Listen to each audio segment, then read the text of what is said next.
To defeat an enemy, you must know them.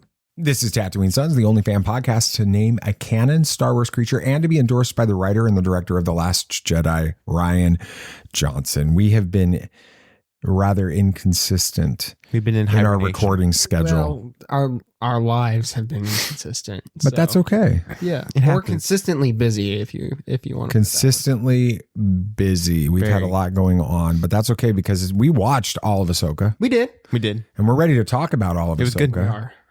And really, truly to fully give reactions to some of the Ezra Bridger stuff. We have not talked about the finale. I can't even believe it. We haven't really talked about it as a group that much. No, because we three always, of us. Like, I think subconsciously we're always like, save it for the podcast. Right. So now we got to see if we can remember what happened. Stuff. I think there were some things, lightsabers involved. Maybe some force.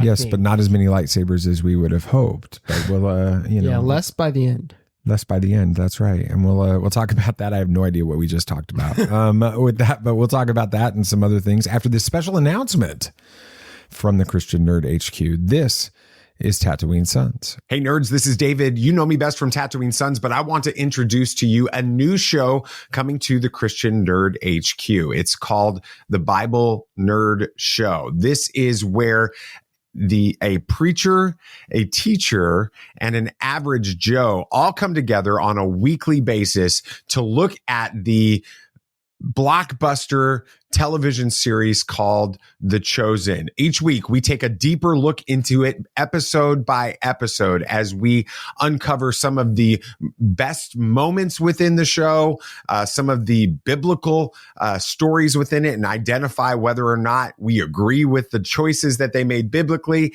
And we look at the historic, geographic, religious, and cultural context of each episode. It is a lot of fun. We can't wait for you to check it out. It comes out every Thursdays here on the Christian Nerd HQ. Make sure you check out the Bible Nerd Show. It's true. Oh my Lord. What is the name of the porg on the Millennium Falcon? Force is strong in my family. What do you think his name is? It's a big moment. I am a Jedi, like my father before me. Maybe Turvis? Do or do not. There is no try. Turbis? Pablo, if you're listening to this live stream, that porg's name is now Turbis.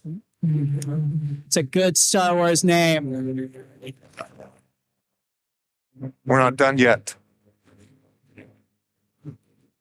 These guys recorded an awesome podcast called Tatooine Sons. Everybody was that. So Sam, you're going on a rocket ship again, or not? Not quite. You're going to launch a rocket ship this weekend. Favorite rocket ship is I combine a little bit of all the fandoms on this one. It's the Spitfire Mark II, so it's painted like Iron Man, named after the Boba Fett ship. It's okay, a little everything. You're going to trigger a whole bunch of toxic Star Wars fans. Why? Because you can't be a fan of Star Wars. No, because you called it the Spitfire instead of the Slave. That's the model. They announced the rocket before like every launch, and I didn't. We're in the deep south. Calling something like the Slave One could be a little bit more triggering than just calling it the Spitfire. Wow. So, had not thought about that. That would be ugly. That would not be good. Nathan, you just got a Spitfire. You got accepted into another school. I did. And you got a huge scholarship. Yeah. I did. Mm-hmm. Thank you. You did. I did. Right. You did. There's so many things up in the air right now. It's crazy. Life is what happens in the immortal words of John Lennon. John Lennon. This is what's sad. All you adults out there. He wasn't. Literally, Sam can't figure out exactly who John Lennon is. He didn't Imagine, right? He did that song? Yeah, he was one of the Beatles. And he was one of the Beatles. Okay. John Lennon. I was just making sure I had the right guy. And wasn't he like murdered or something? Yes, he was. Yeah. He was murdered outside of his apartment building when he in New York City. This is what happens when you don't record a podcast for a while. It does. But anyway, he wrote a famous set of lyrics that actually applies to life, but especially our life. Life is what happens when you're busy making other plans. is the way that works. In fact, I've heard, there's another cliche out there that says, if you want to make God laugh, Tell him your plans. Yep. So that's kind of what's going on. This is Tatooine Sons. I think we already said that. We did. We said that part of welcome. Yeah. That's it. Welcome. That's There we it. go. Welcome to Tatooine Sons. We believe that pop culture is the mythology of this generation, that there is a story, it is written on our souls, and that these myths speak to that story. And that is why in this episode, we're continuing our series after a brief hiatus, a series on Ahsoka. And we're actually going to spend the next few episodes literally talking through the Disney Plus series Ahsoka. We've touched on it in the previous episodes, but now we're diving into it. Nathan was working in the yard today, and he's got the sniffles. It's bad. everything Sneezing, messed up, and all of that. But let's just start with, now that we've had a few weeks to process the end of the Ahsoka. It's been 3 weeks. Jeez. More than that, because we've watched, how many episodes are we into Loka? We're four. So it came right after that. So it was 2 days after. Yeah. So I think it's been 3 weeks since we saw the end of the Ahsoka series on that. Loki's been great though. Loki's been great. We're watching that as well. I think that's what our next series is going to be about, right? Okay. Yeah. Yep. I want to start with you, BB Nate. We've talked about it on the show like crazy. Star Wars Rebels is your jam, all of our jam, but specifically you, Ezra, all of that. Now that you have completed the Ahsoka series, walk me through. Tell me what your overarching opinion on this series is. I think it was a great season. Hopefully season 1. We still haven't gotten an announcement for season 2, which is concerning, but hopefully that's just due to the strike, and that's should hopefully all be done soon. Done in the next few days. So I loved it. It was definitely Rebel season 5 felt a lot like it, but that's not a problem, not for me at least. And it was great to see Ezra on live action. There was a great character, great transition, and they all transitioned very well from animation to live action. It was great. Well, did it meet your expectations? Oh, definitely. I mean, in some ways it exceeded them just because it kept building on itself every episode, and I really enjoyed what they did, and the finale was great. And while it feels like we were kind of back to the same place we were before, just with some characters swapped, I still feel like there's some progress that we've made, and I can't wait to see where it goes. Hopefully we don't have to wait super long to see where it goes, but we probably will. Samuel the Hutt, overarching opinion of the Ahsoka series, and did it meet your expectations? Oh, it well exceeded them, I think. Out of all the live action series, it is one of, if not the best. And I think, we're going to be partial to this just because, like Nathan said, it is really Rebels season 5. But I mean, it did some amazing stuff. What Andor did for the non-Force side of Star Wars is what Ahsoka did for the Jedi Force side of everything. It was a great story. All the characters were really well fleshed out, and we got to learn more about them. They weren't just exactly how they left off at Rebels, or the exact type of character we expect from them. Ahsoka, it took a while for her to get back to herself or to find herself. Sabine, same way. I mean, she was dealing with some serious stuff throughout that whole series. So I appreciated that the characters were dynamic throughout the series. Let's talk about some of those characters. And one character that, to me, Nathan, you said that, they kind of felt like the same characters, for the most part, but they also had changed, they were evolving and changing and things like that. One character that didn't feel like he evolved and changed very much was Ezra. Ezra felt like Ezra from season 4 of Rebels in a lot of ways. That moment in, I think it's episode 6, right? Is it episode 6? Which one? 6 or 7. When we finally get Ezra, I think that's 7. I think we get him in 6. We get him at the end of 6. We get a build-up episode in 7, and then we get. That sounds about right. We get because 7 is where Sheen is offered the opportunity to join with Ahsoka at the end of episode 7. So we get him at the end of 6. When we get him in that scene, that moment when Sabine finds him and all of that. Talk to me about it from the Ezra Bridger superfan perspective. What was it like for you getting ready to go into that when you could feel the buildup was coming? What was it like in the moment? And then just overall finding Ezra in this, what was it like for you? It was crazy. I mean, building up to the moment, you kind of have that sense that we're getting him, but you don't want to get your hopes up, because if we don't get him, we're just gonna have to wait another week and you'll be disappointed, but you'll be getting him soon. And then when it kind of hits that point where you're realizing, okay, we have enough left in the episode and we don't have that much left to do except for introducing Ezra, you kind of realize it, and then he shows up and it's just a sense of shock more than anything, because you're like, oh my gosh, all this waiting finally has come to a close, and we finally got him back. And just, I mean, the interaction between Ezra and Sabine at the end of episode 6 was perfect, just for when he was getting back, and it was just amazing. And Amon Esfandi did an amazing job playing Ezra, and I can't wait to see what he does more. And I can't wait for him to have the freedom to be able to talk about it. I know, and realize, and interact with the fans who seem to like it. Absolutely. Right. He did interact. Like, he's been to some cons as a guest, and he was able to do that. I don't know, I know that he's following all of the protocols. He's getting everything cleared through SAG-AFTRA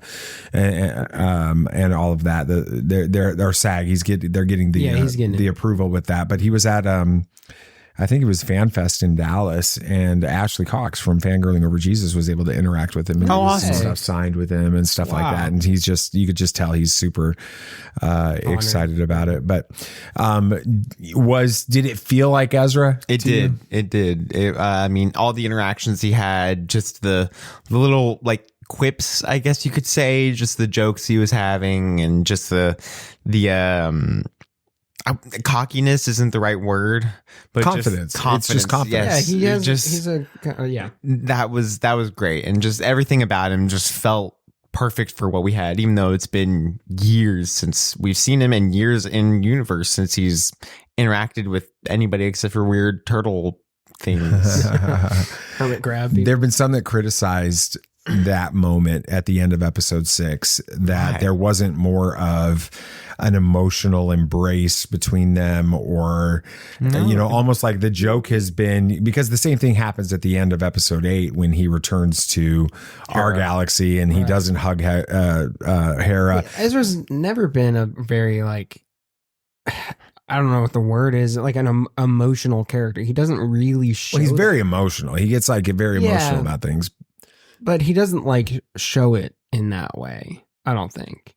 Okay. I never got that. Did you get a feeling like that reunion was less than what you expected, or did it feel? When was? I guess here's a different way to word the question, Nathan.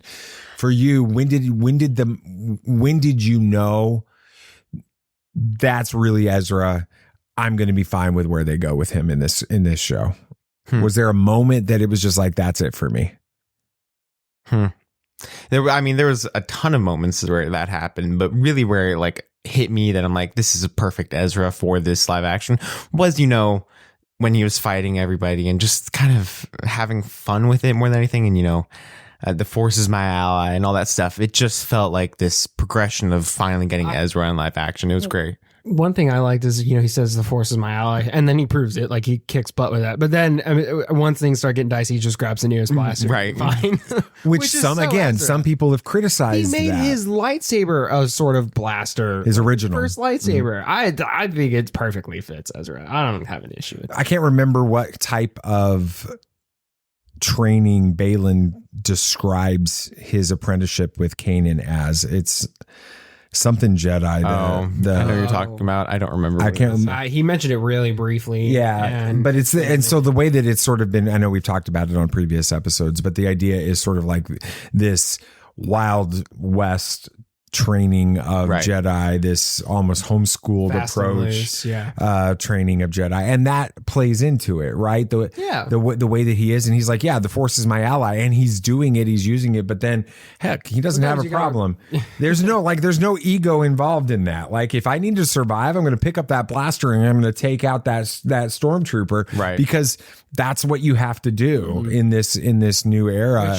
Kanan used a blaster. Absolutely. Like he's just doing what his master would have done. Like it perfectly fit. Sam, what did you feel about Ezra and his approach towards the Force and some of the things he said? I think we see it most in the 7th episode when Sabine and Ezra have to take on, they're being ambushed by the stormtroopers. But even before Ahsoka gets there, there's that moment in that. What do you feel about Ezra and the way he approaches the Force? Yeah, it definitely seems like he has grown quite a bit over these past few years, which, you know, I appreciate. In a lot of ways, it's the opposite of Luke. You know, obviously Luke, he like made that choice to forego studying the Force, but it seems like Ezra, you know, he didn't sit there and be like, oh, woe is me, I'm stuck here, what am I going to do for the next few years? He did what his master would have wanted him to do. He trained, he learned more about the Force, because what else is he going to do when he's stuck on a planet having to survive? Like, he's constantly being hunted by Thrawn, and all the people he has for company are a bunch of like hermit crab people. Like, he's going to have to fill the time somehow. And I'm sure, you know, to an extent, he probably communed with his master in some way. I don't know. Ooh. I don't think, you know, Kanan ever went through the Force ghost thing, but I still think, you know, Ezra could have. I don't think Anakin ever went through that. No, but Anakin was the chosen one, so you got to give him that. But I do think that through the Force, Ezra was able to communicate with Kanan. Kanan communicated to Rey at the end of episode 9, so I don't see that there should be a reason why. You know, I think that all is shown in episode 7, where he turns down his old lightsaber. He's like, I don't need it. And, you know, he's like, the Force is my ally. And then he proves that. He is a great Jedi. He is clearly very in tune with the Force at this point. And I appreciated that. I like how he didn't just stagnate while he was over there. Nate, do you feel like he is turning down the lightsaber from Sabine, when she gives it to him, is as much about him trying to support Sabine as it is his connection to the Force? And do you think that this idea that he's got of, I don't need the lightsaber, I don't need that, I'm just going to use the Force, is the result of, I haven't had a lightsaber in my hands forever, and I don't, and I could, I mean, for me, there's, I think that Ezra has grown in the Force. Yeah. I also know Ezra, and I know Ezra's always got another fast and loose answer to justify this stuff. Right. It's a Jabba the Hutt, Lando Calrissian type thing. And so, you know, is it both? Is it either? I definitely think it's both. I think it's just not sure how to really use it much anymore, because I haven't used it in over a decade. And I think that he was wanting to support Sabine because she seemed to really act like she was working hard for that ability to be able to become a Jedi. And so, of course, he'll support her because that's what Kanan would have done for Sabine. So that was important to him. There's a big role reversal. I think we talked about that. You brought it up, Nate, early on, where we start the series where Ezra and Thrawn are on Peridia, and Hera and Ahsoka, of course, and Sabine are trying to get to save Ezra and to find Thrawn, to keep him from coming back, honestly. At the end of this episode, Ezra's back in our normal galaxy, but Ahsoka and Sabine are stuck in Peridia. That moment when Ezra, well, first of all, come on. Yeah. He puts on, I know. he stows away on the Chimera. Right. In a stormtrooper costume. Explain. Right as I saw him taking down that stormtrooper, I called out. I was like, he's gonna disguise himself. I'm like, we're getting Ezra back, and Sam was like, no, he's not gonna do that. And then he does it, and I was like, this is just Ezra. This is exactly what we were wanting from Ezra. It was great. What was the moment like for you when he gets off of that shuttle? It's a shuttle, right? Oh yeah, he gets off of the shuttle, and there's Hera standing there and all of that. We didn't get the moment that I had hoped for where he sees Jason. Hopefully we get that in a future installment somehow. But what was it like for you when Ezra and Hera reunite? I mean, it was really cool and I was very happy to see it. But what hit me more and was more impactful was Chopper being the first one while all these people are like guns pointed, terrified, does not care, Before goes he takes his straight mask up to him and immediately knows that it's Ezra. That right there was really cool for me. Yeah, I mean that whole scene, it was so short, but it was just packed full of like emotion. They knew exactly what the characters needed, and I appreciated how it wasn't a super like, for lack of a better term, sappy reunion. I think eventually they will, there will be that, but Ezra's not going to be that guy. He's just gonna be like home. Like he always has to have a sense of humor of just about everything. That's why he didn't take his helmet off when he stepped out of the shuttle. He could have easily been out of that. He had to costume have the by moment. then. He had to play with him for a bit, because that's just Ezra. I think it was a perfect way to bring him back. Sabine and Ahsoka are back on Peridia now. They are. With that, It's like that meme of like the two people driving in cars and they're just like confused, at passing each other. Yeah, like that's what happened with this series. Let's talk a little bit about Sabine and sort of her training, or her arc, her whole story in this. What are your thoughts? I'll start with you, Sam. What are your thoughts on Sabine's arc from the opening of this, where she's rejected being a Padawan to Ahsoka? She's in rebellion on Lothal from, doesn't want to follow the protocols that they're in place and all of these things, to going through that arc where she accepts the fact that she can become a Padawan to Ahsoka, all of that, to where we have her now. What are your thoughts on Sabine in this series? Yeah, I think it was what I would expect from this character based on where we had last seen her, right? I mean, yeah, last time we saw her, they had won, but for her, she lost someone very important to her. So it's going to be tough for her to move on. And I think we see that here. She, they're back on Lothal. Lothal's safe, but she doesn't feel like they really won. And she shows that in this. And I appreciated how she wasn't okay. But we see that growth, right? She overcomes the, I don't want to say like anger towards Ahsoka, but I'm sure there was some. Well, after what happened, yeah, I mean, she was pretty upset, and rightfully so. And I, seeing her overcome that, and Ahsoka learning to ask for forgiveness and things like that. Both sides coming together created. You can't really talk about Sabine's arc in this story without talking about Ahsoka's, because they're so, and vice versa, right? They're so. They learn and feed off of each other throughout this whole series, and that's why both characters end up where they are, in their arc at the end, both in their arc and physically. But as they're both learning to forgive each other for the slights that they perceive, they learn to forgive themselves in their own way. So it's really just one, like they're 1A, 1B. I mean, both stories are linked. What did you think about Sabine's arc, Nate? I thought it was great. It kind of went the direction that I thought it was going to throughout. You the kind of series, predicted it but early on, yeah. It was great and exactly what I needed for Sabine, and her kind of repaying Ezra in a way by sacrificing herself. Kind of felt like a full circle moment for her character, because I mean, early on in Rebels, you wouldn't have seen her do that or even consider doing that, but Ezra was important enough to her for her to be able to do that. So it was really awesome to see her arc just entirely play out along with Ahsoka as well. There's that huge moment in episode 5. We get to the world between worlds. Just that little scene, right? All of that. And we talked about that at length on a previous episode as we were, breaking down the story of Anakin and Ahsoka and their relationship and everything else.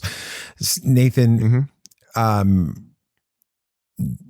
do you feel like, what were your thoughts on Ahsoka sort of post episode 5 throughout the rest of the story? What do you feel like she's she's evolved, she's grown, she's kind of been restored to more of what she was in the Clone Wars and in Rebels. You know, where do you think she's at? I think it's a combination of both. I feel like she has her hopeful, youthful side back, but I also think she has the wisdom of a master now, kind of taking on that role of what she needs to be for Sabine at this point, because of what Ahsoka was, what Anakin was for Ahsoka, and all of that was really important to her. And I think that she's kind of taken on this role fully now of what she needs to be doing, but not as much of a pessimist and negative as she was. It feels like Yoda a bit in episode 5 and 6. Right. Kind of,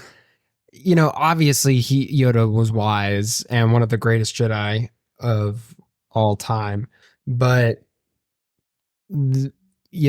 he also was able to sit there and be a goofball just to play around with Luke for a while, and I think that's what Ahsoka, she learns to live. I mean, that was that whole point of the whole World Between Worlds scene, is she was just going through life. She had no reason to live, so she wasn't going to be her joyful self. I mean, she's had a pretty tough run up till this point. I mean, let's just be real honest. It's a heavy character story for her. So, finally getting a little bit of a wake up call from her master, who's like, I kind of had it a little bit worse than her. I think he has kind of room to speak.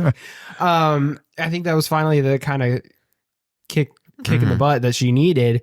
And she realized, I don't need to be this kind of moody me that I've been. There's a reason to keep going. And I need to be this kind of light for those around me. I mean, that's why Sabine was so distraught, because Ahsoka wasn't joyful, wasn't any encouragement. So it was good to see that transition in her character. Why do you think they're stuck on Peridea? What's the story driven reason for Dave Filoni to have brought Thrawn and Ezra back, but left Baylan, Sheen, we'll talk about them in a minute, and especially Ahsoka and Sabine on Peridea? What do you think is the direction they're going with that?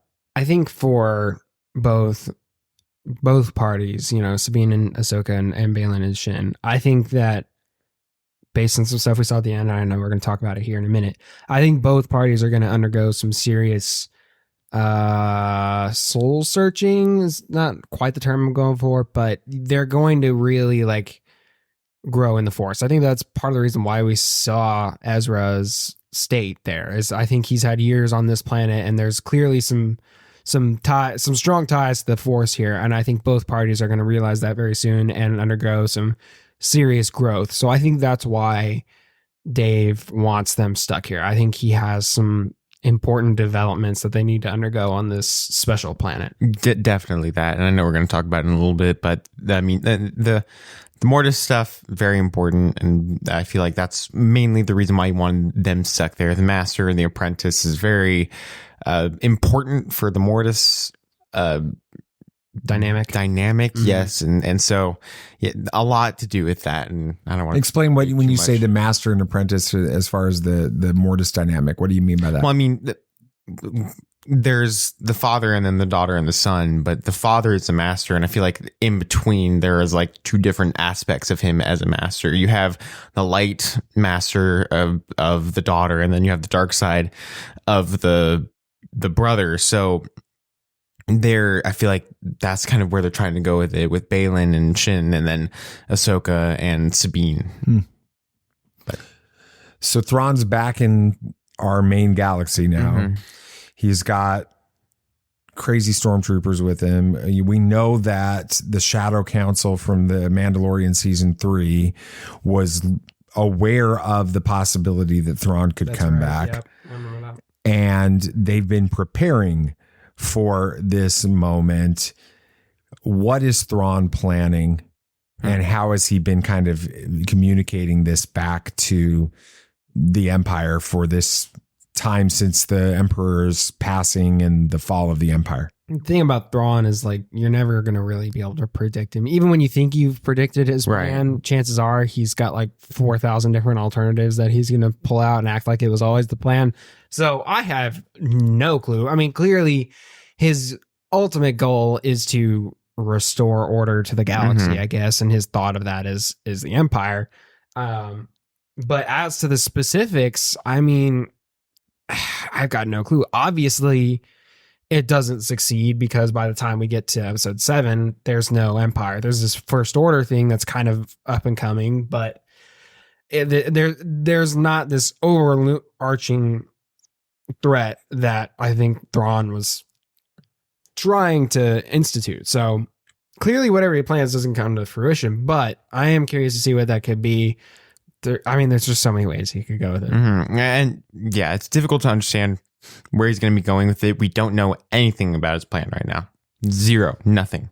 And I feel like that's on purpose from Dave Filoni, just trying not to show his hand too much right now before his movie or before Ahsoka season 2 or whatever he decides to do with Mandalorian and all of that. I think that there is a plan that Dave and probably only Jon Favreau really know, and that's pretty much all we know. And we know that Thrawn's trying to resurrect the Empire potentially, but genuinely not sure where he's going to go. I mean, I'm sure it probably ties into the whole cloning thing that we've seen throughout Mando. I mean, that's been the big plot up until this point with Moff Gideon and all that. And obviously Moff Gideon's a part of the Shadow Council and they're aware of Thrawn. So I believe the whole cloning thing probably ties into the overall plan in some fashion, which if that's the case, then I guess the plan wasn't a complete failure because we see that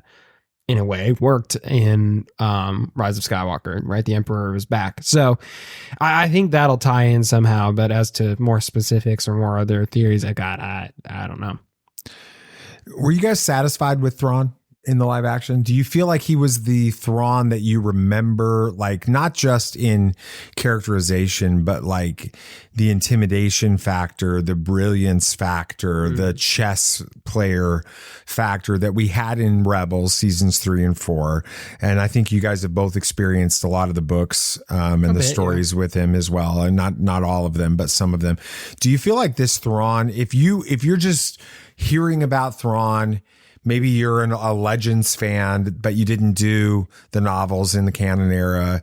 You didn't watch Rebels, and you're coming into Ahsoka, and you see this version of Thrawn. Are you going to be satisfied with this version of Thrawn? No idea. I can't say. If you're just a Legends fan, I don't know how you'll react to this because I don't know the Legends Thrawn at all, really. I think I listened to part of Heir to the Empire, but that's really it. I'm going to say no. And I think that's because we didn't really get to see a lot of Thrawn in this. Thrawn was not in his element in a lot of ways, and I don't think that played to him. He was not able to pull the strings quite as well as we've seen him be able to do in the books and in Rebels and stuff. He's literally like fighting for scraps on this planet. I mean, his stormtroopers are held together by duct tape and hopes and dreams, So I think he's working with what he's got. And with that context in mind, yeah, I think this is the Thrawn that we know and love. He flushes Ahsoka out. He plays to Ahsoka's strengths. I mean, that's the reason why Ahsoka and Sabine are stuck on Peridea right now is because he outplayed them. Okay, that's fair. He manipulated Ahsoka because he knows who her master was. I think for what situation Thrawn was in, we got a great Thrawn. I just want to be able to see more of him in his element, the real chess master that we've seen. I'll leave it. That's fair. Let's shift to Balin and to Shin because for me, their storyline in episode 7 and the way that they're left in episode 7 for me set up lots of questions going into the finale of this episode, and it was just like they were forgotten up until the very, very end, and then it was almost like they got tagged on there. Do you feel like the death of Ray Stevenson changed some of the things that they were going to do at the end, or do you feel like they intended to go where they went, and now they're going to deal with the ramifications of the reality that in the real world Ray Stevenson is gone, and they're going to have to figure that out? What were your thoughts on the way they handled them, especially at the end? I feel like the latter is the case. I don't think you have Balin off on his own doing some seemingly very important mission. I mean, he's on the statue of the Mortis father. You don't just throw that in there and then drop that storyline.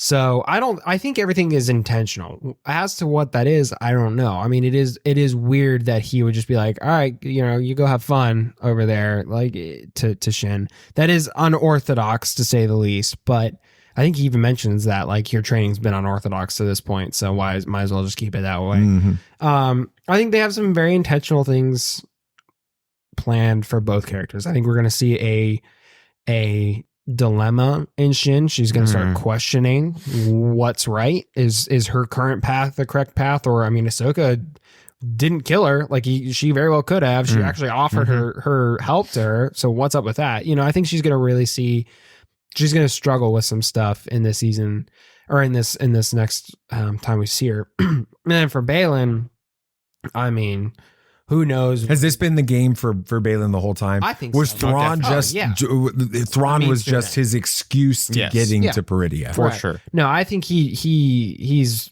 been almost playing like doing the chess the chess moves like Thrawn would do. Tron. That's a completely different story. That'd be a heck of a crossover. That would be something. I wouldn't be okay with that one. That's a little much. But no, I think he had a plan to get here. I don't know why he wouldn't involve Shin with that plan. That's a little weird, but I'm sure he's going to have a good reason for that, or at least I hope we get that reasoning. I think that's very intentional. I don't think they just did that.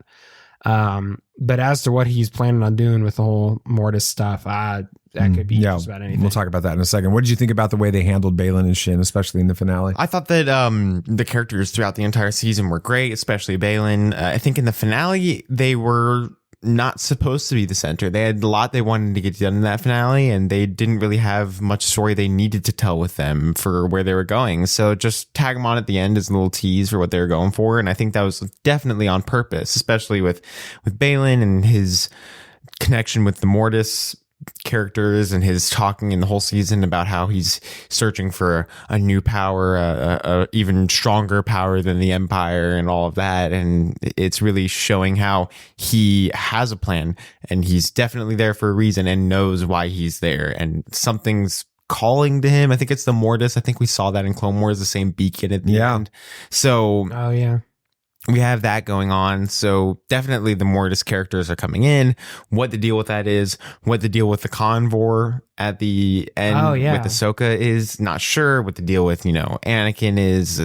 There's a lot that's there. I feel like we're coming into this. Like this is I don't know if this term's been used, but like a force nexus point is what this planet feels like. This is a very important place for the force. And it kind of feels like we're leaving this season with more questions than I think we entered into. So very intrigued to see where it goes.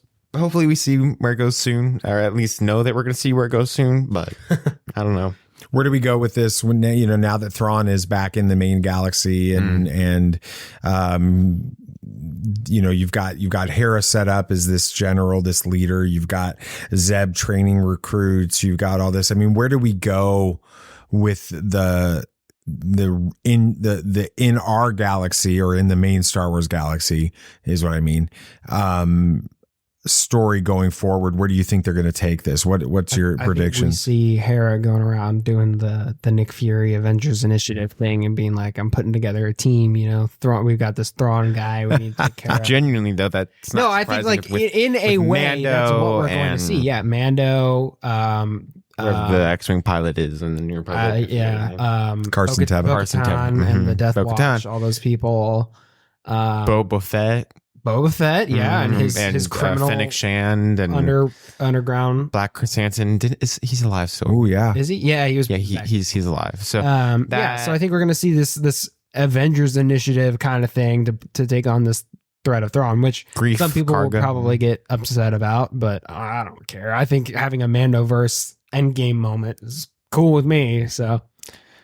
I totally think that's where they're going to go. That's where they kind of have to go. If they're wanting to bring in this Mandalorian stuff to this universe, we've kind of have to have some type of connective tissue right now. Yeah. We don't have that really. It just feels like we know that all of these are set kind of in the same time period and that they're connected with each other, but we don't know how.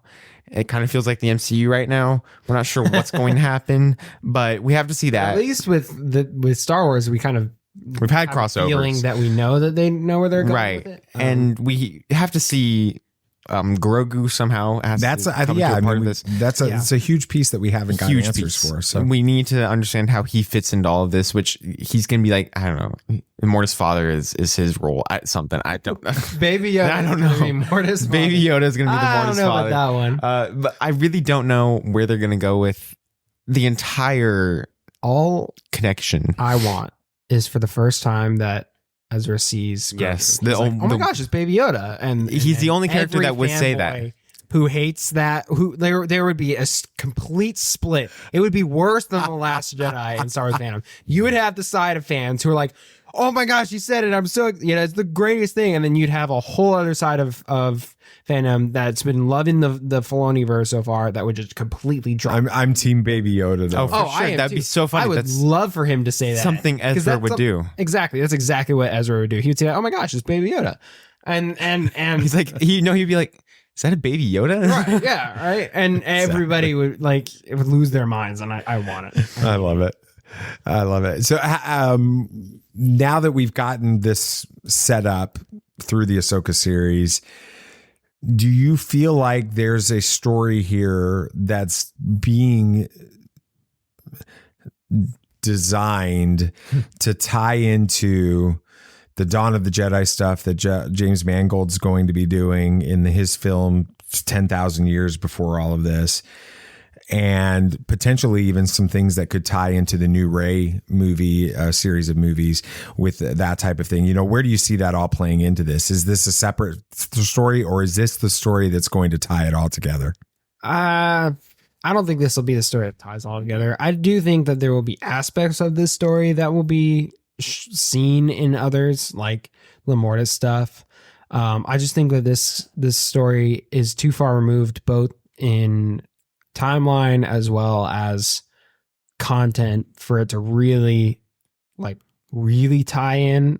Maybe they'll find a way to make it apply. I mean, I'm sure they could figure it out, but I just don't get that vibe from this. Yeah, I think that not sure how those would really connect into this, and I feel like this should be its own little self-contained storyline and universe in between this period, and maybe have some nods and mentions to the things, but I really don't think it could tie into the James Mangold stuff at all. Crazy. I can see the Mortis stuff is the only stuff I could see. No, I mean, this is this stuff all takes place. They said, this stuff in Peridia with the Night Sisters and all of that predates the Jedi.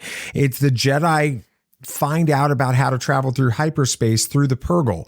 All of the stuff that they set up in this ties into the Dawn of the Jedi type stuff. I think that we're going to get Mortis stuff that's actually going to help set up how the Jedi came into being and all of that. And I think you're going to get ties in there. And I also think that you get an evil that's tied in that we can carry forward somehow into the Rey storyline, so that Rey doesn't have to take on some resurrected Sith all over again.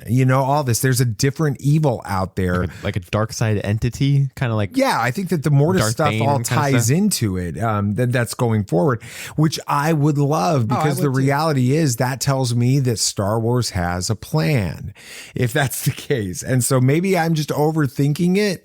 No, but I am really hoping that there's a plan. Hope there's for a all plan this. too. With it. Let's see if that'll tie into a little bit of a dad moment. I think throughout the entire series, we get this moment at the end where you have to step back from the whole story and realize that Sabine and Ahsoka got what they wanted, but they didn't get what they wanted, right? They went to go find Ezra and to bring him home. Mission accomplished. Right. The problem is They aren't with him. they're stuck on Peridia now. It's like making a wish with a genie, and they put a twist on it. Yeah, and they're going to have to process this now, and I think that that's a good lesson for, we go for a goal. We go after something that we're trying to accomplish. We put everything into it. And sometimes, even though we've accomplished that goal, when you look back on it, you realize maybe this didn't go the way that I expected it to. And now we have a whole new set of problems and questions. Just don't think this plan. Yeah. Very well thought through. Master. Yeah. Anyway, so I think that's Robinsons for those of you. That's a really weird specific reference that I don't great movie. get. But anyway.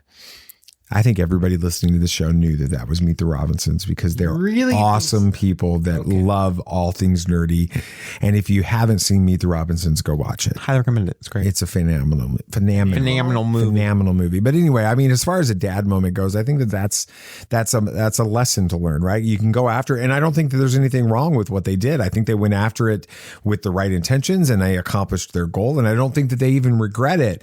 But the reality is now they've got a whole new set of problems that they're going to have to deal with, like how do we get back? And I don't know if they have that answer yet, but in the end we're going to see it get to play out, hopefully, if they ever announce season 2. So anyway, hopefully they do soon. I hope they announce season 2 as well. Of, the end of Nemo when they're all in the bags and they get out of the dentist office and then they're in the ocean and they're like, now what? Now what do we do? Wow. That's what happens when you haven't had a podcast in a few weeks. It gets weird. Okay. That's not as weird as it could be. We got a lot weirder. Well, yeah, we've absolutely gotten a lot weirder. But that'll pretty much do it for this episode. So appreciate you guys taking some time to listen to this. Make sure you check out everything we've got going on in the Christian Nerd HQ. Especially, I know you heard the little teaser for it earlier today. But check out the Bible Nerd Show and our conversations regarding The Chosen. If you're a fan of that series, you've watched that series, I guarantee you're going to get a spin in our reviews from the Bible Nerd Show that you would never get from anything else. So have some fun with that. And it's going to be, like we say on there, it's a preacher, a teacher, and an average Joe taking a look at this. And I think you'll enjoy it. We'd love your feedback on that. Make sure you follow us on all this. I mean, how can people keep in communication with us, keep in touch with us regarding stuff, Star Wars and pop culture stuff, social media? I'm gonna wait for you to finish your point because you kept going. How do we? Oh yeah. You can just follow us on Facebook and X, and I think that's really kind of about all we're on. It's pretty much just Facebook. Pretty much, now. But it's at Tatooine Sons or just Tatooine Sons SONS, and we have a Tatooine Sons discussion group on Facebook, so be sure to join that too. Lots of cool stuff going on there. Very much. And how can people help the show? You can review this or rate this or give stars or something for whatever you're review it. Should we coin that? Rate view? I don't think no. On whatever podcast app or website or whatever you're listening to us on, there should be some type of way to do that. It helps drive up engagement and helps us know what we're doing good, what we're doing bad, and it helps us make us feel good. If the review's good, hopefully it is good though. Sometimes we just feel really sad. Yeah. Sometimes they make us feel sad. Yeah, and we got some bad. No, we didn't actually. We did those reviews. That's not what this was about. Yeah, appreciate that. I think that's going to do it for this week. I think thank you again though for listening. Yes. We do appreciate that. We appreciate your patience as we've been dealing with life and trying to make sure we have a chance to find spots to record while Sam's trying to finish his final year of university and Nathan's trying to finish his final year of high school and y'all be praying doing all these crazy work. Yeah, you're going to make it. So that'll pretty much do it for this week. Anything else you guys want to say? May the force be with you. May the force be with you. May the force be with you always. This party's over. I like that Mookie. Get technical with me. Troy, please. Yep.